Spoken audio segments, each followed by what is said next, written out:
So we're going to talk a little bit about technology and policy and the intersection of those. I'm lucky enough to have with me Robert Pepper from Cisco and Joseph Ziskin from IBM, and I'm sitting in the wrong chair, but we'll make this work. Where do you want to sit? Actually, if I can switch with you, Sure. great. There we go. All right. Anyway, each of them are going to give a short presentation sort of framing the technology developments that we're going to talk about, and then we'll look at some of the policy implications of those. Joe, do you want to start off? First And I should say, I let them get away with a few slides this year, but they had to promise to make them interesting, and if not, next year they get no slides. So. Okay, so I want to Need just an air horn to be able to go. yeah. First comment was whoever's picture that was an improvement, I guess, but it wasn't me. That was the first edit we made to your slides. What? That was the first edit we made to Yes. your slides. So what I want to kind of talk about first is just kind of position kind of what's happening and what we see playing out in some major kind of, not so much just technology, but shifts in the market. And the point I want to make on this page is where we've come from, which everybody, we as an industry, ICT, love to talk about stacks. Everything is a stack. We go from the bottom up to the top. And that's the traditional way we've looked at the market. Even today, when we are moving into this new cloud world, we continue to talk about things in a stack, from the infrastructure as a service up through X as a service, whatever we want to look at it. But what we really see is more on the two side is people or customers, the market is moving towards much more of a view of capability. And it's all being driven by this move towards mobile, which I think we've heard a lot about this week, but putting the power into people's hands, but it's changing the relationship that companies have with employees, companies have with their customers, and it really does drive a very different opportunity for enterprises, for organizations to deliver value. The second aspect is there is this move at the higher levels to create as-a-service value propositions that are very different, to create flexibility in the market, speed in the market, and lots of disruption and innovation. And then finally, between the cloud and between mobile, we see a ton of data being created and a lot of value that can be realized from that perspective. And what it does is when we look at this, the ecosystems or various different players in the marketplace are emerging around, ones that are focused around different aspects of the value chain. One is the traditional players, like IBM, always looked at sort of the customized market, where we come in and you talk to a customer and they explain what they need, and then you go through the process of trying to figure out how do you deliver the value to that customer. And it's the traditional large incumbents, complex systems, et cetera. When we move into kind of the world that we've seen around optimization, which was kind of a trend around business process outsourcing, where people looked at how do I get value out of something? How do I optimize the delivery of a given function or a different capability within my organization? And we see that kind of all play out. And then finally, we look at kind of from a more standard perspective, the cloud-based players, where it isn't about customizing to every different play or aspect of what an enterprise might want to do, but what it is really looking at much more of a focus on volume, focus on simplification and driving towards scale to realize different benefit. As we see the market kind of playing out, and this is where we get into some policy questions, is we took a look at the market and said, what are the two extremes and where the market might go? One is a divergence scenario, which is kind of our view is we're pretty close to a divergence scenario, but not a complete one. But where that goes is not a lot of standards universally adopted or kind of pervasively. There is not a lot of peering. There's not a lot of portability between between providers. The cost of change is quite high, and what we see is a kind of a stagnation in the marketplace eventually. It will not be as big as it possibly could be. On the other side is a convergence scenario where standards are adopted, lots of peering, agreements, sort of like what the carrier world has moved to for cloud. Lots of views relative to the ability to move workloads to kind of drive towards an acceleration because of the perceived value of public cloud, and the potential that it actually moves so far to being a utility and so important to economies that the regulators step in far more in the cloud world than they have looked at and kind of drive towards that. So when they think about it from a policy perspective, we kind of take a step back and look at, well, the two different types of policy, traditionally or historically, very protective oriented, where you're looking at things like food safety, water safety, electromagnetic radiation, types of things where the governments or policymakers are looking to step in and help protect the population or their constituents. Sarbanes-Oxley is probably one of the later ones that we've seen come into play where it's had a profound impact on the way the economy works and the way businesses interact. In Europe, we see right now this whole focus on the sensitivity of privacy and being able to look at compliance relative to where data sits, what's used with data, and that's kind of really kind of creating some problems when you start to look at how cross-border commerce occurs or how cross-border functions can take place. We see on the other side is sort of a real focus on what we call the winning standards or kind of soft regulation. A lot of times we see it's in the form of some sort of certification, but what we see is governments looking to accelerate the adoption to gain benefit, and policymakers the same way. But when we look at it and kind of drive towards this view of how do we get to the point of taking advantage of the various different technologies, the various different capabilities that can be deployed. We're very focused on that. I think if you look in the US, this whole thing around smart grid, smart cities, they're really trying to establish frameworks and roadmaps so that adoption can happen quicker.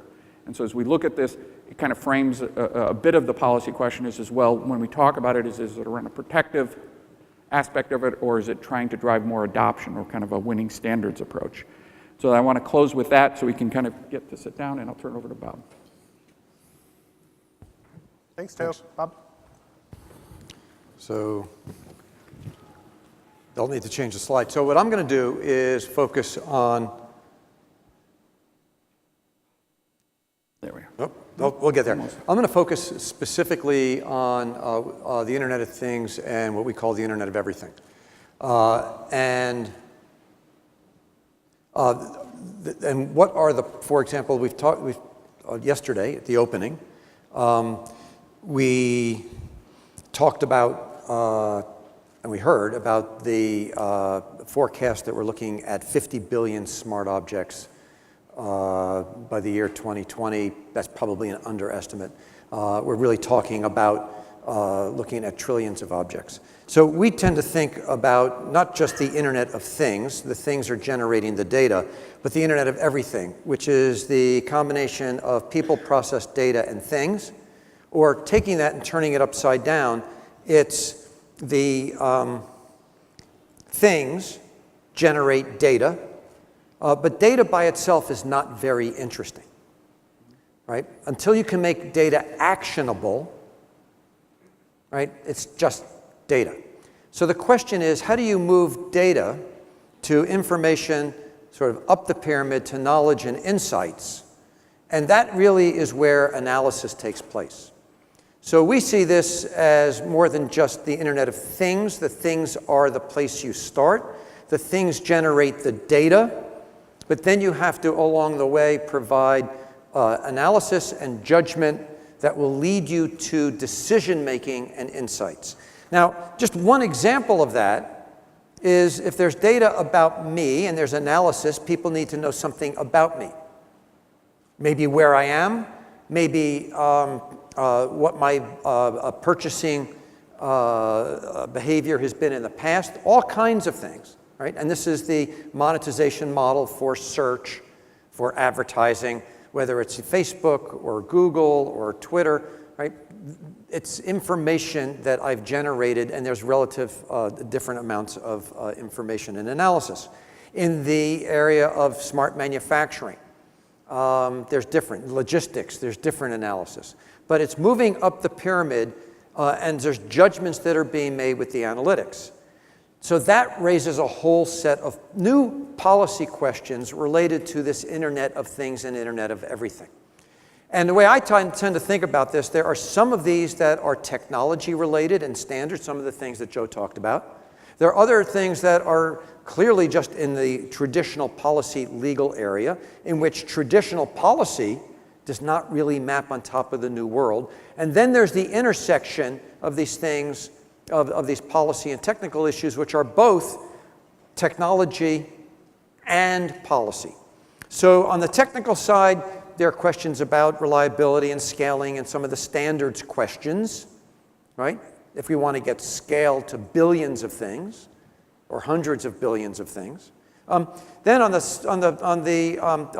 policy, pure policy side, Joe mentioned some of the cross-border data flow questions, right? Where is the information going? Where is it in the cloud? Are there traditional trade issues that could intervene and prevent the use of data being generated to improve performance of, for example, aircraft engines, right? GE is selling not just engines, it's selling thrust. GE is monitoring tens of thousands of times per hour various metrics within an engine and knows before a pilot does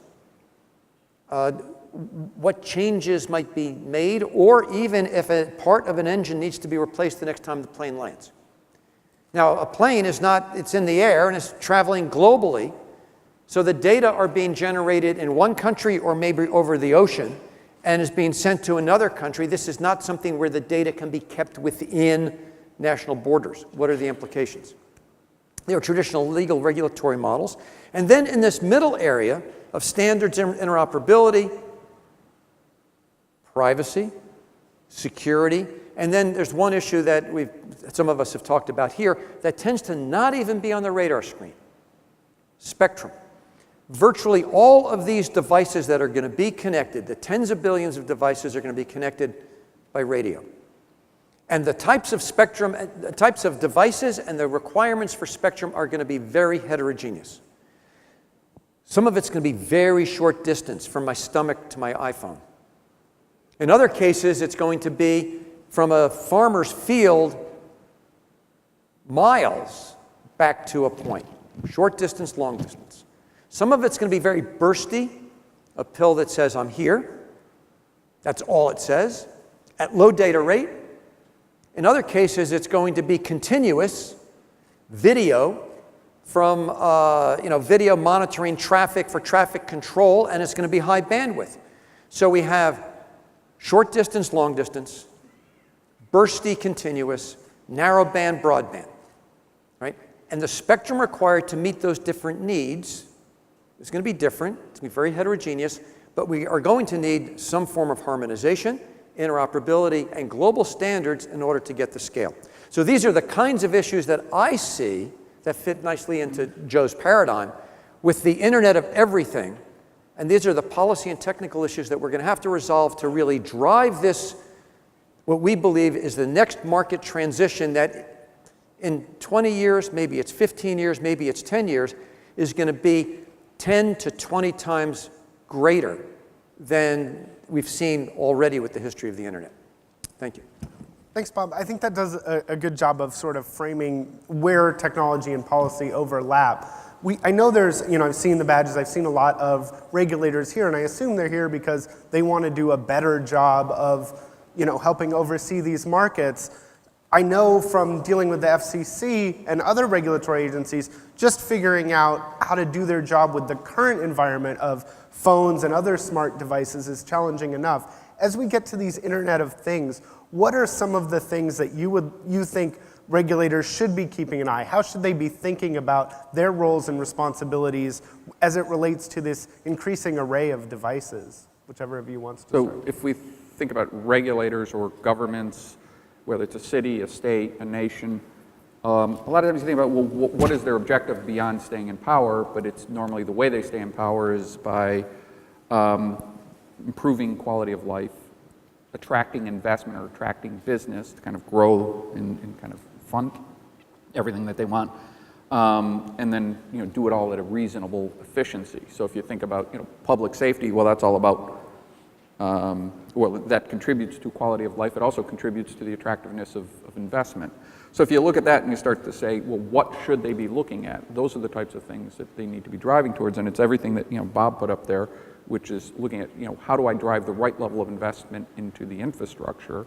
How do I protect through privacy and security? And then the broader thing is like, how do I drive adoption so that value can be created, so quality of life can be driven? Internet of Things is, where we hear about it extensively is in cities. And the way cities look at, how can I better manage my traffic? How can I better manage the water? How can I better manage public safety? So the focus. To put it in concrete terms, one of the Internet of Things sounds very vague and nebulous.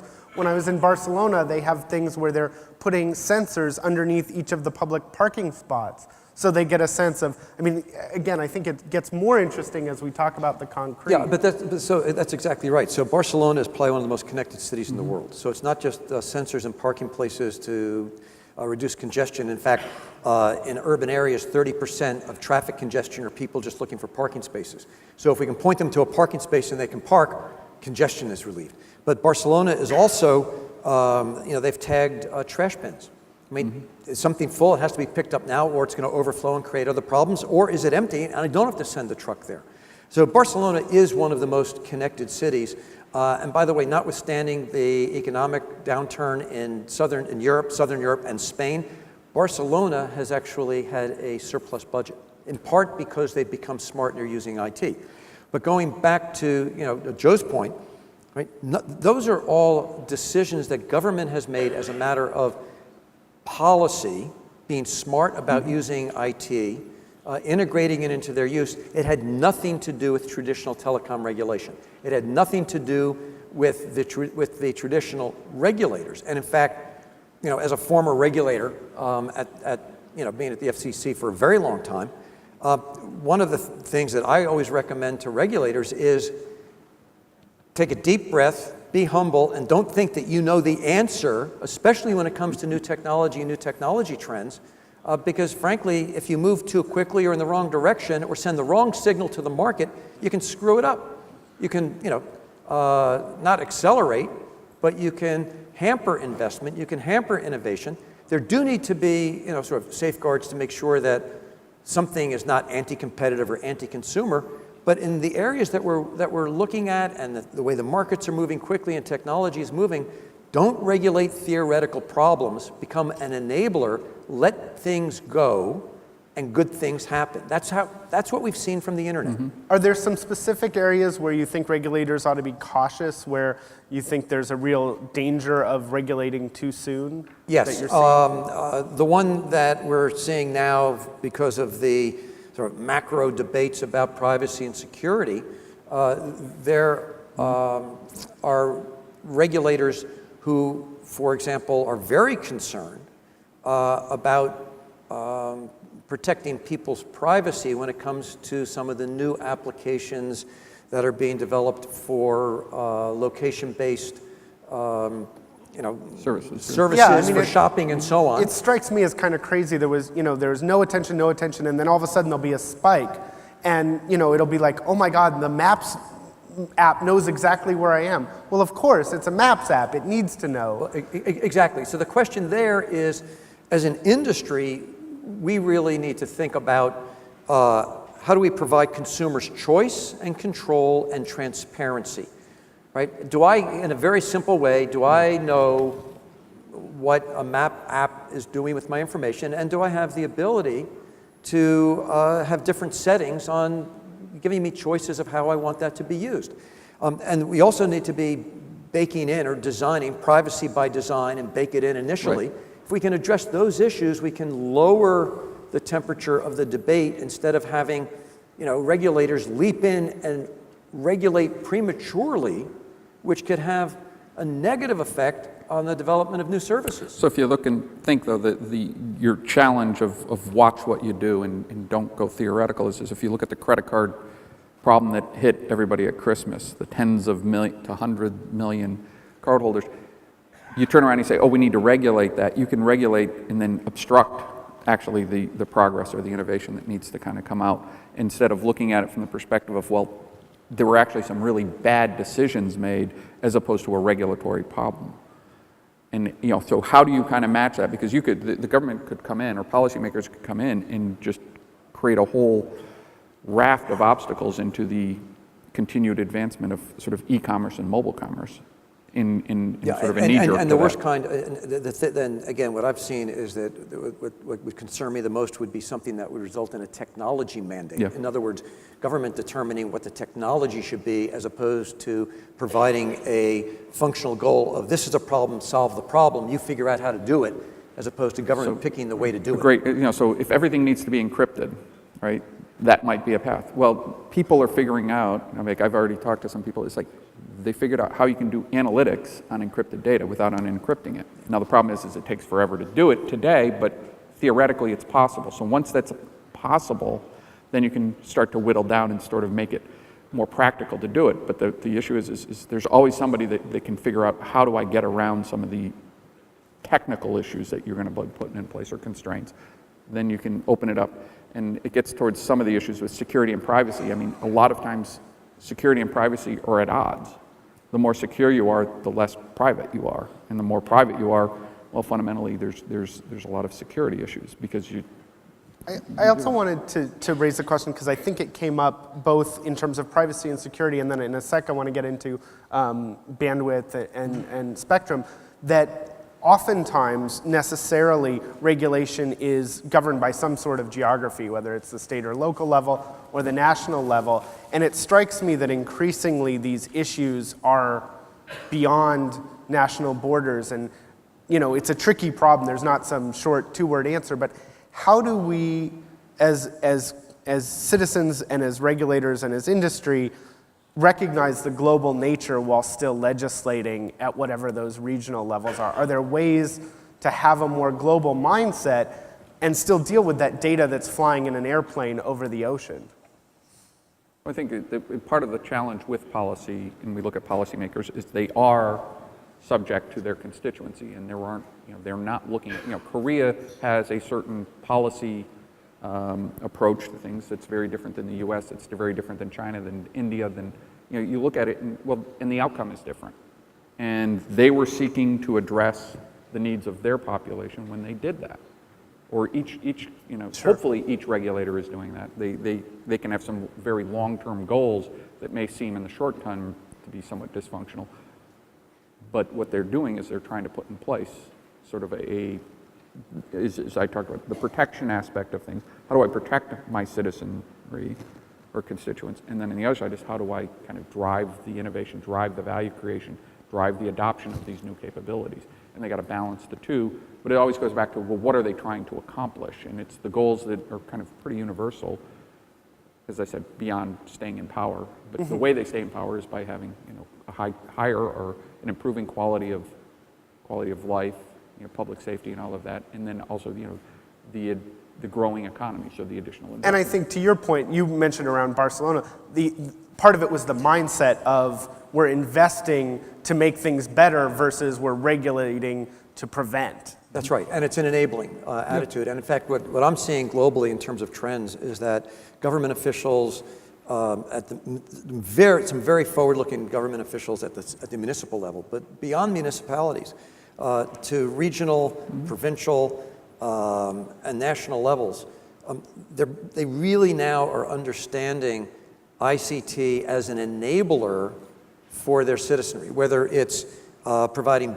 better healthcare solutions, education, fostering business, attracting investment, and there's still some legacy conversations about being protective, especially in countries where large incumbents, and I don't necessarily mean telco incumbents, and there's incumbencies of all kinds. Some might call both of your companies incumbents. Well, some people would call us incumbents, but I'm thinking also, you have in some countries, it could be the railroads. It could be the energy. It could be different ministries with different things. But what I'm seeing increasingly is that there are people, and even at heads of state, who understand that this sector can unleash really important economic growth and activity and provide increased welfare for citizens. So there is a new debate which is really about how do we unleash, not just protect the past. And that, to me, is a really important distinction. So it's a great thing. If we look at where a lot of the smarter city stuff plays out is in China, and it's like a competition between the cities or between the provinces, and it affects the policy within the province or within the city. And they focus on things like healthcare, or they focus on quality of life, as well as the ability to drive economic activity. But that is their focus, and that's how they perceive as their rise. As they do that, then they're successful at growing their economy or the lives of their constituents. We're almost out of time, but I did want to get your thoughts on that spectrum and policies around that. I'm curious, two things around that. How do you recommend, what would your advice to regulators be, the balance between having an abundance of licensed spectrum that can be used versus unlicensed like Wi-Fi that's allowed for a different kind of innovation?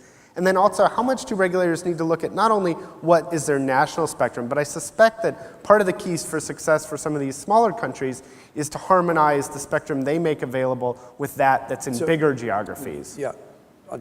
Well, so, one thing is always look at it is if you're regulating spectrum, why are you regulating it? What are you trying to accomplish? And you're trying to drive the right levels of investment. And if you keep your eye on why are you driving that level of investment, it's to create quality of life on one side, but also economic differential or economic competitiveness. And if you look at it from that perspective, you make a certain type of decision. You can have a long-term view or a short-term view, and everyone will have a different one. And incumbency plays a role in that. But then when you look at something like licensed versus unlicensed, there's an inevitability of things that'll play out. And I think you said before, it's just like don't look at in the theoretical. It's like yes, we want it all to be spectrum to be licensed because we make money when it's licensed, and we can see the direct investments that are made off of that licensing of the spectrum, whereas unlicensed, we don't really have that much control. But we get things like Wi-Fi. Yeah, so the short answer is it's a false choice. We need both. Yeah, oh no. And what we're looking at with our data forecasts, especially with mobile and the compounded annual growth rate of that, we see an absolute need for more spectrum at lower frequencies for licensed 3G, 4G. No reason to, if you don't have 3G, forget it, just leapfrog to LTE and beyond. So there's a need for more licensed, but we also see a dramatically increased need for unlicensed. So the next standard for Wi-Fi is 802.11 AC. That's going to be 80 megahertz or 160 megahertz channels, not the 20 megahertz or 40 from before. The only place that we're going to get that is up at 5 gigahertz. So you look at the characteristics, propagation characteristics, the spectrum characteristics, and so in both of those cases, that's for broadband. It's going to be somewhat continuous, but not necessarily, which is very different than some of the opportunistic use of bursty narrowband, which can be shared in new ways using some of the new opportunistic use of allocated but unassigned spectrum, such as the television white space, which is very different. And so the short answer is yes, all of the above. Yeah. Well, I hate to cut you guys off, but they're flashing a little red sign. And I take that sign to mean next year, this was a great discussion. Next year, no slides so we can have more discussion. There we go. But That sounds good. all right, thanks a lot. Thank you.